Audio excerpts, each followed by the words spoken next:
Hi, everybody. Welcome to the webinar on developing talent with peer learning groups. My name is Phil LeNir, and I'm going to be your host for today's webinar. We are from Coaching Ourselves. We're a business based out of Montreal, Canada. And what we do is we develop peer learning discussion guides so that learning and development professionals can use this approach of peer learning groups to develop the talent within their organizations. Today, I'm going to be sharing with you a little bit about how peer learning groups compares to the other approaches that we have available to us as learning and development professionals. I'll talk to you about how the learning happens within a peer learning group through dialogic and social learning. We'll explore how expert content is key to driving the peer learning process within peer learning groups. I'll share with you the best practices that we at Coaching Ourselves have developed over the past 15 plus years working with peer learning groups, and then some next steps should you choose to engage and decide you'd like to bring peer learning groups into your organization as a tool and as a way to develop the talent throughout your organization. Do any of these sound familiar? And I'm sure many of them do. We need to create a culture of learning in learning and development or through learning and development. We need to offer development opportunities to people at all level in our organization, not just the senior folk, but the middle managers, the emerging leaders, and the individual contributors. We'd like to do more of the 20 in the 70-20-10 model with our existing programs or with our new programs. Finally, in L&D, we need an approach that's scalable. And we need something that, even though it's going to scale, it should have a good individualized impact for all of our learners. And we need something that's going to allow us to be agile and flexible because the learners are changing, the needs of my organization are constantly changing, and of course, the business context and everything is changing. And then finally, and this we're all familiar with in the learning and development space, our leaders never have time. So whatever we do as a learning and development program, it can't take a lot of time and it has to have a really high impact for the learners for the time that they spend with us. And finally, as a learning and development team, we have many initiatives and programs on the go, but we have limited resources, limited budget. And so whatever approach we bring into the organization, it can't take a lot of our time as learning and development professionals because we simply don't have it. So this is typically the reality of learning and development departments and teams around the US and around the world, certainly. So peer learning groups can solve these problems for you, and I'll show you how. First, let's compare peer learning groups to what we already know. So e-learning and instructor-led training is a common approach. There's a pedagogy, we've got some content, we work with the learners as individuals and they acquire new knowledge. So that's great, we're familiar with that. Then we have mentoring and coaching. These sort of activities are, of course, pure process. There's no content within this. It's always a pair of people, and mentoring and coaching does change behavior. It has a significant impact on that. Now we see these new approaches, which are group-based approaches. Action learning, of course, has been around for a while. Group coaching, team coaching. Again, this is a pure process. There's no content in these approaches. They're always in small groups, but what you do get from the small groups is not only do people change their behavior through the engagement, but you develop trust and relationships between participants in these groups that give you all sorts of operational improvements. And finally, we have peer learning groups, which is really the best of both worlds because we marry the process that you get in the group-based processes with the pedagogy and the content from like you might see in instructor-led training. So peer learning groups are a combination of a peer learning group with a Coaching Ourselves discussion guide, which drives the process, and it will result in not only the new knowledge for the participants, but you see that behavior change and you see that all important trust and relationships building up, which the combination of all that gives you these transformational changes for the learners and certainly performance improvements for the organization. The basis for learning within these peer learning groups is what we would call social and dialogic learning. Social learning is the idea that people are learning from and through each other, including observing each other. They're certainly sharing stories, so they're learning from one another's stories. But as they're sharing stories, they're hearing other people's perspectives, so they're reflecting on their own experience and making sense of it. Dialogic learning is learning through dialogue, and this has been around for thousands of years. And dialogic learning, of course, allows us to construct an understanding of, what we've been doing and how our behavior is impacting our team or our environment. So understanding is socially constructed through dialogue. Dialogue is key to fostering the critical thinking and transformational learning that we really need in our leaders these days. And finally, it develops the peer groups. So the trust and the deep relationships come through the discussions and the dialogue that they're having. So through this process, we can see these transformational changes in the peer learning groups. Now, this idea of adding content to drive peer learning comes from our co-founder, Henry Mintzberg. Henry Mintzberg is a very famous management and business school scholar based out of McGill University, which is here in Montreal, Canada. He's one of the top 10 gurus of management. He's on the Thinkers 50 Lifetime Achievement Award. Tom Peters has described Henry Mintzberg as perhaps the world's premier management thinker. And Henry has published over 17 books, 170 articles, and he's transformed the way that we see and understand what happens in the world of organizations, strategy, management. And for all of us in learning and development, Henry has done a lot of work on how do we educate managers and leaders in business schools? What's the pedagogical approach? And Henry is famous for introducing the idea that managers learn best if they're given a chance to think about what they've done, to reflect, and then to make sense of what they've done in small groups through discussion, and provide conceptual materials such as what happens in the world of delegation or accountability as a kind of lens for us to see our experiences a bit differently. And so Henry is famous for saying that leadership, like swimming, cannot be learned by reading about it. In fact, it would be management like swimming, cannot be learned by reading about it. And so what he's saying is, let's imagine that you have to we have a workshop or a seminar on how to swim. And you have a lot of learners. Let's say all of you came to this seminar on how to swim because you didn't know how to swim. And we hired the world's best swimming professor or trainer. You get all the latest tips and tricks on how to be a good swimmer and how to swim. And let's pretend there's 100% transfer of learning in this instructor-led training on how to swim. So now you know everything you need to know about how to swim. And of course, we throw you all into a large swimming pool and you all drown. But you know what you're supposed to do. You have all the knowledge, but you can't do it. And that's what we've typically done for the managers and the leaders in our workplaces. We've stuffed them with knowledge and content on what to do and how to do it, and given them videos and all this e-learning and everything. And then it's sink or swim when they get back out into the workplace. And that's because management or leadership is fundamentally a practice. It's not a science. Nobody ever became a manager or a leader by sitting still in a classroom and listening to a lecture or watching some video on how to do things. You improve your practice of management by having some experience, getting out there and doing what we all do, and then having that all-important moment to reflect on your experiences, make sense of them through dialogue and social learning, and see them a little bit differently with this expert content. So what we've done at Coaching Ourselves is we've taken this idea that Henry and all these others are using in these Masters of Management programs, and we've pulled it together and packaged it in a way that learning and development departments can use to run peer learning groups and drive that to develop the talent in their organization. This idea is becoming increasingly popular, and Harvard Business Review completed their study and wrote an article on the state of peer learning groups, or peer learning forums as they call them, in an article in June 2022. And we were the only vendor that was quoted by Harvard Business Review in that article because we've been around longer than anybody else, and we have by far the most expertise using peer learning groups to develop talent and transform organizations.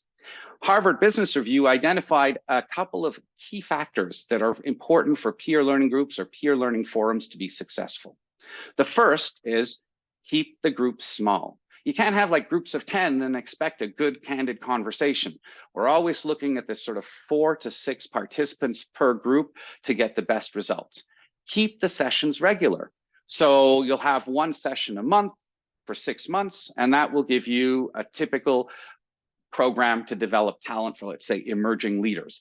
As a result of keeping the groups together, you get that weaving work and learning happening. So they'll have a session to share experiences, learn some content, and figure out what they can do better, go back to work, and then come back a month later. But they have these relationships that allow them to really share what's going on and help one another. And finally, and most importantly, the conversational structure must be carefully defined to ensure depth, encourage multiple perspectives, and provoke insight. And we provide the discussion guides, and we have years of experience designing the conversations through the discussion guides. We work with a large roster of world-renowned authors to create the content for peer learning groups. We have over 70 world-renowned thinkers with which we have co-created peer learning discussion guides. These are folks such as Henry Mintzberg, Linda Hill, Edgar Schein, Marshall Goldsmith, Sally Helgeson, and many, many more. And we bring their expertise to your managers and leaders through the peer learning process. With a large library of peer learning discussion guides, you have essentially like a big box of Lego as a learning and development team. And you can pull bits of pieces of Lego, if you wish, to build learning journeys and programs for your participants. We have cover all sorts of key skills and organizational goals. So we have discussion guides on accountability, or dealing with delegation, or leading with humility. Each one is good for a 60 to 90-minute session for the peer learning groups. We're creating new guides on an ongoing basis so that you're always up to date. We always have what you need given the latest trends and needs of organizations. They're available in multiple languages, and we've become very proficient as co-branding them and customizing them for your organization.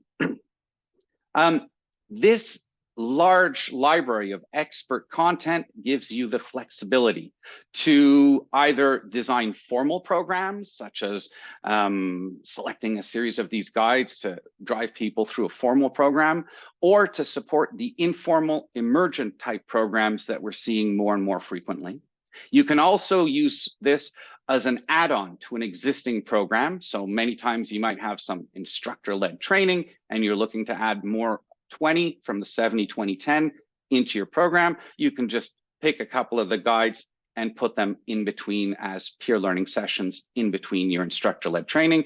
And then finally, we know in learning and development, frequently we'll get sort of an operational manager that will come and ask us to run a learning activity for their management offsite, or for the global leadership forum. The executives are asking us to do some sort of collaborative activity and these sorts of things. And with this catalog of peer learning discussion guides, rather than you keep building the content yourself, you can just pick what you need from our catalog and go and use that. We provide a train the trainer program that will prepare you to design programs and solutions using peer learning groups and using this catalog of content that we offer. Let me give you an example of how this looks. We have one large public sector organization here in Canada. They're entering their 5th year of using peer learning groups to develop their talent. Their initial needs when they were looking at this approach, they needed a way to provide continuous learning, lightweight, continuous learning opportunities for a large population of learners. They were very much intent on developing a culture of learning as a key basis to help them continue to grow and learn. And for them, it was very important to build connections and community, because like many of us, their workforce is now mostly hybrid. And in a hybrid world, well, it's hard to have those serendipitous connections and such that keep people connected. And so they wanted their learning interventions and programs to always be based on group activity so that they could connect people. They have about 300 participants that go through the program at any year. It's run as 10 sessions throughout the year, 10 peer group learning sessions, and the sessions are self-facilitated. So what you'll see in peer learning groups is, of course, people can have these conversations on their own with a little support to get started, which is what makes it scalable. And this organization, like most of our clients, they leverage their existing IT infrastructure, in this case, Microsoft Teams, which has the breakout rooms and the channels and all the sort of mechanisms that you as a learning professional need to do very large scale deployments within your organization. The program is very popular. It has meaningful work relationships for the participants, privileged space to learn and solve important issues, and the executives who are looking at the results in terms of the KPIs, they see the reduction in turnover, increased engagement scores, and most importantly for this organization, these are all managers running call centers, they see the improvements in the customer satisfaction with the call center operators and stuff. So I've got some questions coming in, and that's great. I'm going to talk about that briefly. So keep asking your questions, and then I'll answer all of them. So to continue, some of the best practices that I'd like to share with all of you after 15 years or plus of doing peer learning groups for hundreds, if not thousands of organizations now. The key one is keep your group small. So you need 4 to 6 participants. We find 5 people in a peer learning group is really the sweet spot to get the maximum value for each of the participants, to get that sort of trust building where they start to have the transformational conversations that result in the behavior change and the kind of impact we're looking from this intervention. It's good if you can keep people from the same level in the organizational level. It's a peer learning group, because if you start to have, let's say, 2 or more levels of difference in a peer learning group, the power relationship causes people to filter what they say, and it's hard to get the candid and honest conversations going. That said, you can experiment. We have some clients that have done a very interesting experiment. There's one in particular that I remember. So their challenge was they're a financial services company. And their challenge was, we're looking to put programs that will help create a gender balance in our talent pipeline, because as with many finance companies, they were still, let's say, top heavy with male executives and senior leaders. So they wanted to try to solve that problem using peer learning groups. And what they ended up doing is they invited the women who were in the executive and the C-suite to come and be hosts for groups of young women leaders in their organization. So they married this sort of extreme difference in hierarchy, as I saw it, in these peer learning groups. And we have a number of peer learning discussion guides on women's leadership challenges and these sorts of things that they use to drive their sessions. The results were phenomenal, as you can imagine. I mean, from the executive's perspective, she got to talk to these young women leaders in her organization and understand what's going on and mentor them and support them and hear their concerns and these sorts of things. And for the young women leaders, they had all this time with the executive, they got mentored, they could talk about what was going on in a safe environment, and it bound them together with these relationships that they now had. And that was the key to building up that pipeline of women leaders within their middle manager ranks and above. Keeping the groups intact for multiple sessions is also very important best practice. Obviously, you can imagine the relationships deepen after each session. That makes the conversations far more powerful as they go forward. And so you end up with the transformational discussions that you're looking for. The design of the groups is really up to you depending on what you're trying to accomplish. Sometimes you might cherry pick people from across silos if you need to break down silos as well as develop. In other cases, you can randomize the groups. That works pretty well, surprisingly. Sometimes you let people make their own groups, which results in interesting patterns. And in many cases, you work with intact work teams. So they come to you as a team, become a peer learning group within the program and these sorts of things, which gives you these additional benefits, as you can imagine, from teamwork and stuff. Facilitation.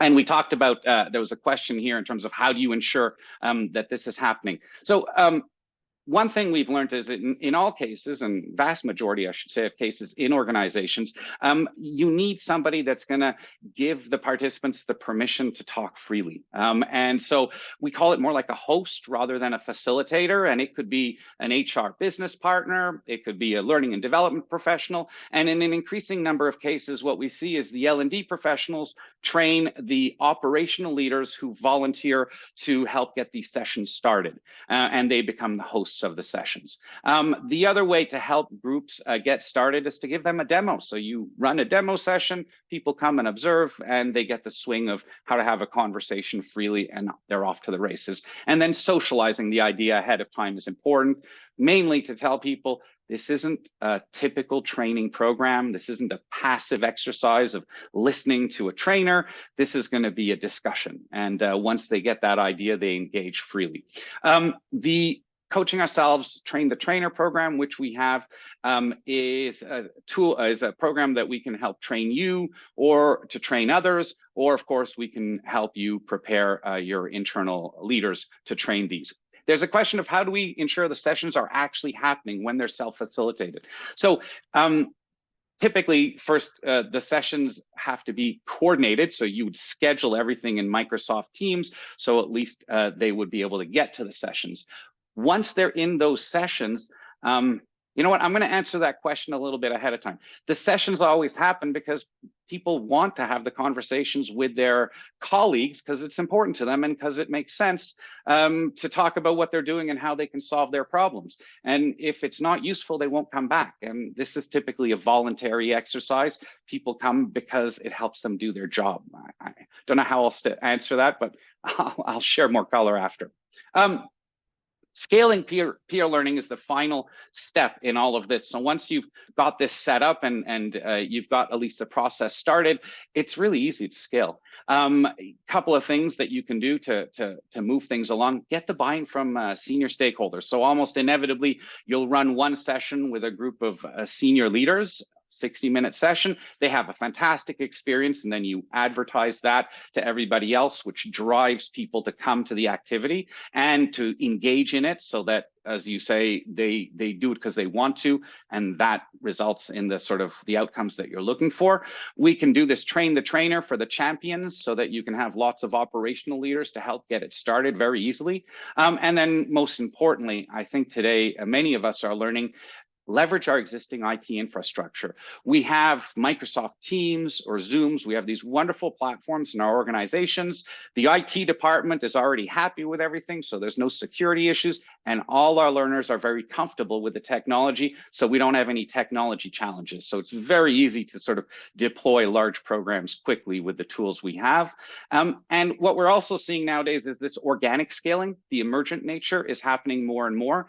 And this is where, so I've seen organizations, many of our clients will do things like they'll train up HR business partners. So they now have this large catalog of peer learning discussion guides, and they can use that to run sessions for pain points that, you know, operational leaders need a session on delegation or something like that. And then over time, the L&D team can take the successful initiatives and coalesce those into larger programs. We also see a lot of folks that are approaching the employee resource groups, the other internal communities that you have in your organization, and helping them use peer learning groups to run their sessions and their activities. And then you also run these large scale, broadly applicable workshops using peer learning groups. So for example, now we're seeing a lot of popularity where employees and team members are asking for support in managing their career from the L&D team. And we have a peer learning discussion guide on managing your career, creating your future. You run a large session for hundreds of people to come and work on that for 90 minutes. They get the taste of peer learning groups, and then they're sensitized and they're ready to start using it for their other learning and development challenges. So, as I mentioned, we've been around since 2007, 2008 doing this. We have many good testimonials, many happy organizations. This director of learning and development tells us that Coaching Ourselves, peer learning groups, is by far one of the most innovative and cost-effective approaches to leadership development that they use. Participants repeatedly mentioned that they prioritize their Coaching Ourselves sessions over their meetings. And it provides this unique space for them to be curious, honest, to listen to their colleagues, be listened to, get new perspectives, develop themselves, and change their organization.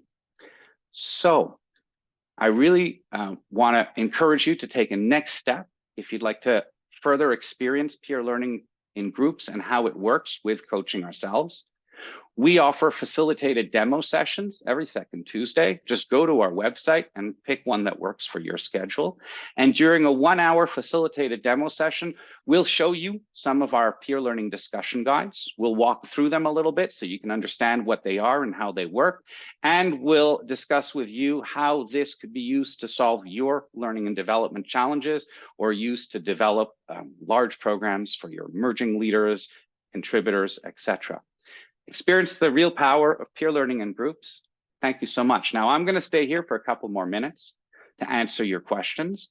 I hope to see you at one of our demo sessions, or perhaps you'd like to just have a discussion with us one-on-one on how you can use this wonderful approach